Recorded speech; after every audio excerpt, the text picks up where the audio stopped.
با سلام و درود رسیدیم به صفحه 98 کتاب التقی‌گو.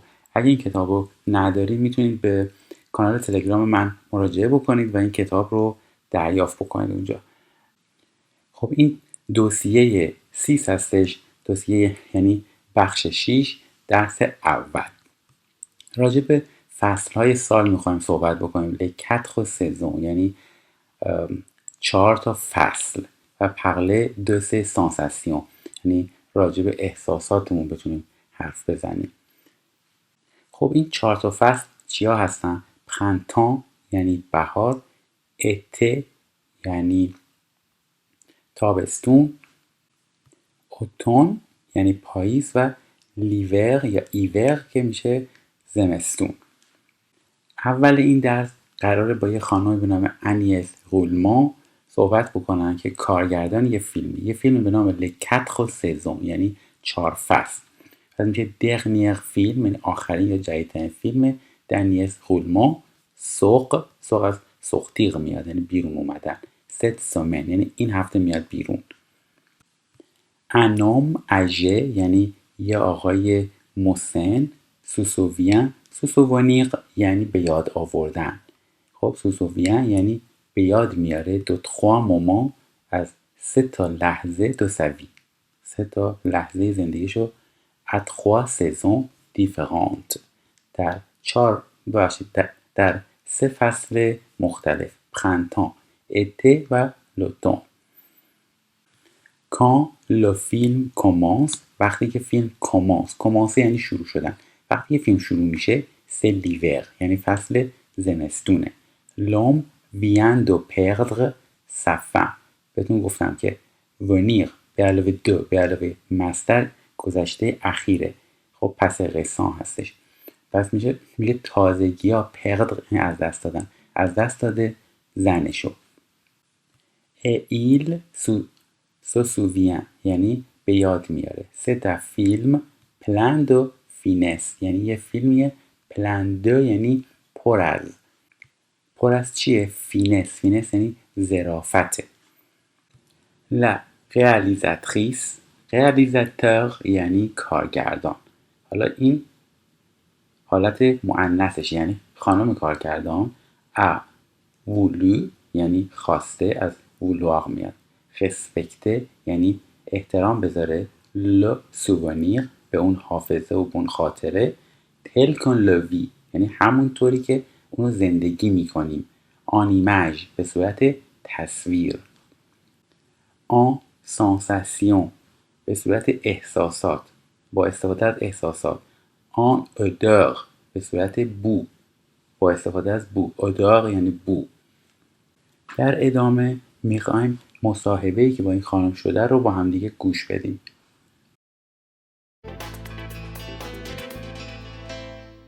Agnès Ruhlmann, parlons de vos souvenirs. J'ai quelques questions pour vous. Quelle est votre saison préférée? L'automne. L'automne. Pourquoi aimez-vous cette saison? Tout d'abord parce que je suis née dans un pays tropical. J'ai connu les couleurs de l'automne à l'âge de 12 ans seulement au Canada. Et là, quel émerveillement! Les feuilles jaunes, oranges, rouges, puis la lumière dorée. Elle est magnifique en automne. Dans les souvenirs d'automne, justement, une odeur. Ah oui, bien sûr. L'odeur du feu de bois dans la cheminée quand il commence à faire froid. Un bruit. Le vent qui souffle très fort. Une émotion. La joie de voir la neige pour la première fois. Une sensation. Le froid aux mains. Une chose à boire ou à manger. Un bon chocolat chaud au goûter de 4 heures. Une image. C'est la fin de l'automne. Il fait très beau, très froid. Le ciel est bleu. Le soleil brille. Je construis mon premier bonhomme de neige dans le jardin et je suis heureuse. Agnès Ruhlmann, je vous remercie. خب حالا این فایل صوتی رو که گوش دادیم با همدیگه بررسی بکنیم ببینیم چی گفتن این دو نفر و همدیگه. این خبرنگار داره با این خانم انیس غولمان صحبت میکنه. میگه انیس غولمان parlons de vos souvenirs یعنی حرف بزنیم. parlons یعنی حرف بزنیم. راجع به چی؟ souvenir خاطراتتون، مموریتون. souvenir. J'ai quelques questions pour vous. کستیون یعنی سوال. پورو برای شما. کلکو کستیون یعنی چند تا سوال داره. some questions. خب چند تا سوال برای شما دارم. quelle est votre saison préférée؟ سزون گفتم یعنی سزون یعنی فصل. پرفره یعنی مورد علاقه. فصل مورد علاقتون چیه؟ لوتون یعنی فصل پاییز.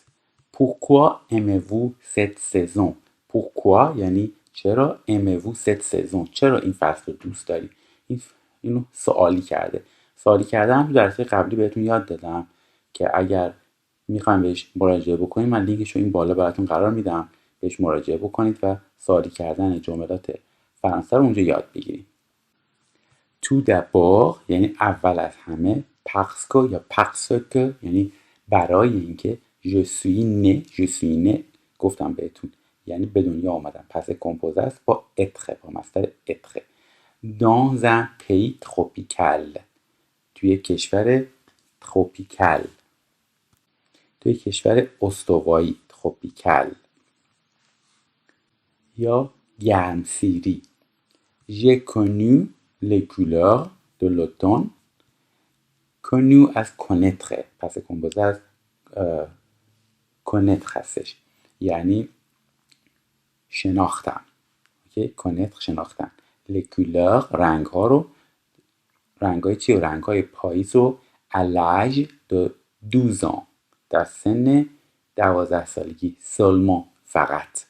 au Canada توی کشور کانادا. کشور کانادا هم چون مذکره از حرف اضافه او استفاده شده که در واقع لو بوده.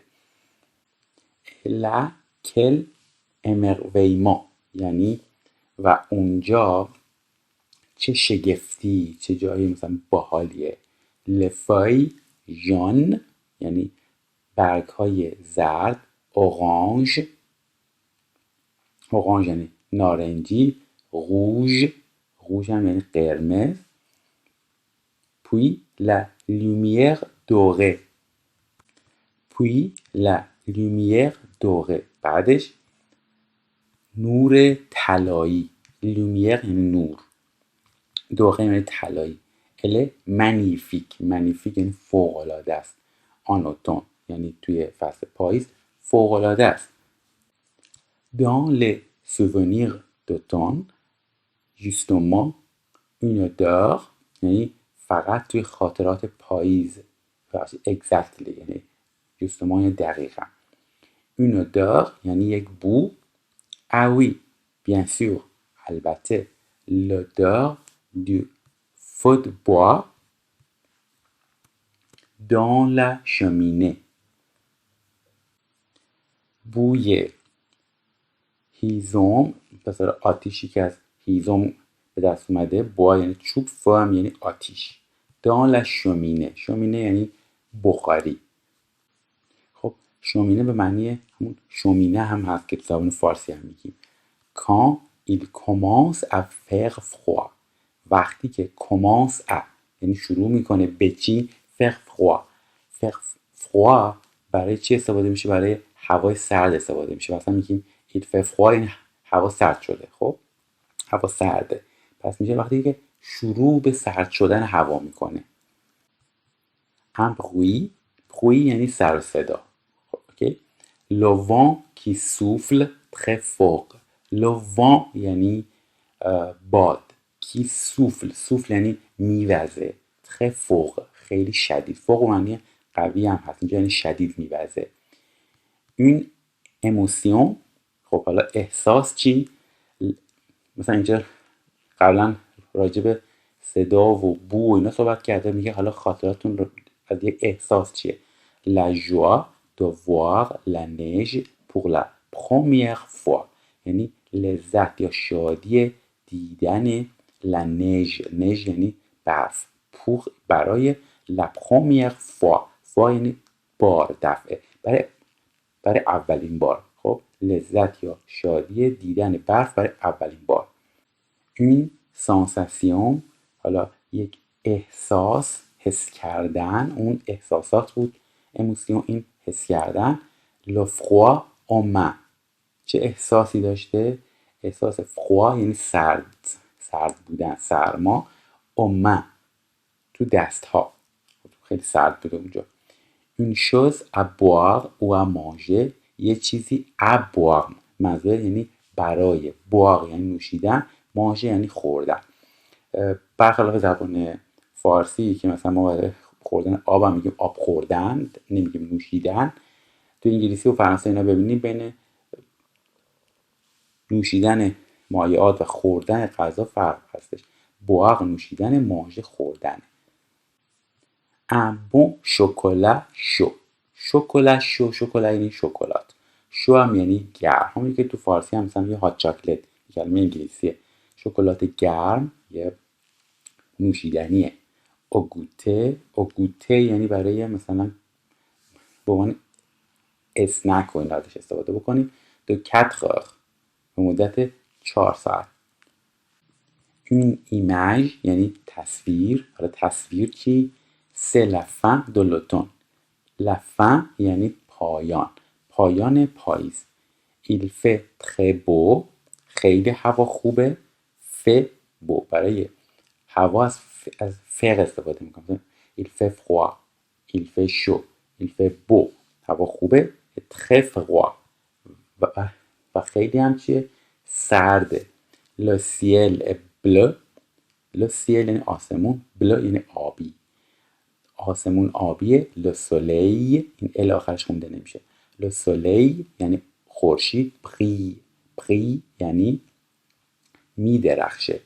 این تلفظا رو اگه خوب بلد نیستیم میتونید به ویدیوهای تلفظای من مراجعه بکنید و اکثر کلمات رو میتونید با این ویدیو دیگه تلفظ بکنید، تلفظ رو بتونید غلط یاد بگیرید. من لینکش این بالا براتون میذارم، ازش استفاده بکنید. je construis، construis از مصدر construire هستش به معنی ساختن. من میسازم mon premier bonhomme de neige، اولین چیمو bonhomme de neige، سرهن یعنی آدم برفی. bonhomme de neige dans le jardin، توی باغ یا تو حیاتمون. je suis و هستم heureuse، heureuse یعنی خوشحالم، هپیم. Agnès Roulement، je vous remercie، je vous remercie، je vous remercie یعنی ازتون متشکرم. خیلی رسمیه. قمرسیه یعنی تشکر کردن. je vous remercie خیلی رسمی از شخص داریم تشکر میکنیم. مرسی خیلی غیر رسمی تره نسبت به این ترکیب جمله. خب تو ادامه تو همین صفحه یه سری اکتیویتی ها و کلمات هستش که مربوط به این فصل ها هستش. یه فایل صوتی هم هستش که میخواد مثلا صدای باد در بیاره بهتون نشون بده. من نمیخوام خیلی وقت بذارم سر این، فقط میخوام این کلمات رو با هم یاد بگیریم، چون که حالا صدای بارون چجوریه ارتباط بدیم به بارون خیلی هم اهمیت نداره. la pluie یعنی بارون، pluie که مؤنث هم هست یعنی بارون، باران. les jeux dans la piscine، les jeux یعنی بازی ها، این ایکس آخرش باید جمعه. بازی های dans la piscine تو استخر برای فصل تابستون. l'été، la pluie معمولا برای فصل پاییزه. les pas dans la neige، neige یعنی برف، pas یعنی قدم، گام، قدم ها در برف. le feu de cheminée یعنی آتیش این شومینه یا بخاری که مال این دوتا هر دو به زمستون ربط داره. اینجا میگه le pas dans la forêt، forêt مثل فارست انگلیسی میمونه، معنی جنگل. اونجا تو برف بود، اینجا توی جنگله، مال پاییزه دیگه. le chant des oiseaux، chant یعنی آواز، نغمه. oiseau یعنی پرنده، این آخر ایکس آخرش هم که خونده نمیشن برای جمع پرنده ها، این برای فصل بهار معمولا دیگه. l'orage یعنی l'orage یعنی thunderstorm یعنی رعد و برق و طوفان، این شکلی بهش میگن orage. خب تا اینجا کافیه. تو درس‌های بعدی میریم صفحات بعدی کتاب رو با هم دیگه بررسی میکنیم و چیزای جدید یاد میگیریم. امیدوارم این درس برای شما مفید بوده باشه.